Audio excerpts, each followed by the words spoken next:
आज परिवार नियोजन के साथ राजस्थान बढ़ रहा है एक नई समृद्धि की ओर। इसमें एक अहम भूमिका निभा रही हैं बंधन की स्वास्थ्य सहायिकाएं कोटक महिंद्रा बैंक के सहयोग से। दीदी, याद है ना, अब दूसरा बच्चा 3 साल बाद? हाँ दीदी, मैंने उनसे भी बात की।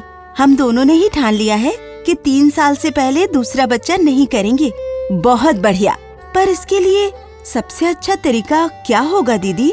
ऐसा है, गर्भ निरोधक तरीकों को आमतौर पर स्थायी और अस्थायी में विभाजित किया जा सकता है। जिनका परिवार पूरा हो चुका है और उनको और अधिक बच्चों की चाहत नहीं है, उन्हें स्थायी विधि उपयोग करने की सलाह दी जाती है। जैसे महिलाओं के लिए लिगेशन यानी बंध्याकरण और पुरुष के लिए वेसेक्टोमी यानी नसबंदी। बाकी परिवारों के लिए सही है अस्थायी गर्भ निरोधक विधि। इसका उपयोग करके गर्भधारण को रोका जा सकता है और यदि चाहें तो बाद में गर्भधारण किया जा सकता है। इसका उदाहरण है गर्भ निरोधक गोलियां, कंडोम, इंजेक्शन, नॉरप्लांट, आईयूडी या कॉपर टी।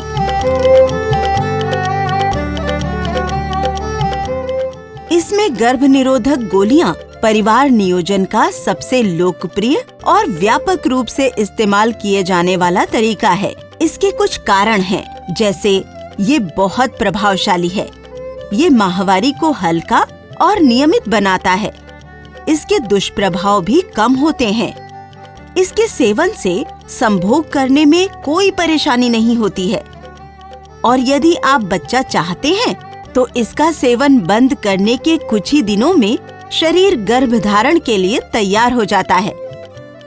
ये तो बहुत अच्छा है दीदी, पर एक बात बताइए, अगर मैं कभी ये दवा लेना भूल गई तो? चिंता मत कीजिए दीदी, अगर एक गोली खाना भूल जाती हैं, तो दूसरे दिन याद आने पर तुरंत एक गोली खानी होगी और रात की गोली निर्धारित समय पर लेनी होगी।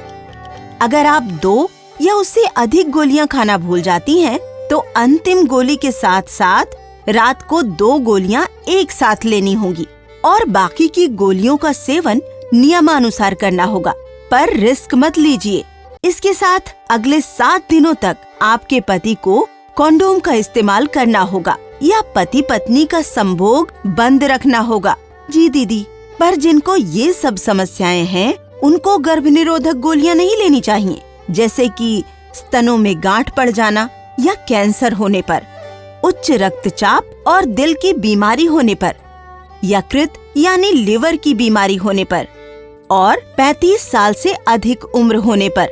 ठीक है दीदी, आप सबको कुछ बातें याद रखनी जरूरी हैं। 18 साल की उम्र से पहले किसी भी हालत में गर्भधारण नहीं करना चाहिए, क्योंकि उस समय तक माँ का शरीर बच्चा जन्म देने के लिए ठीक से विकसित नहीं होता है।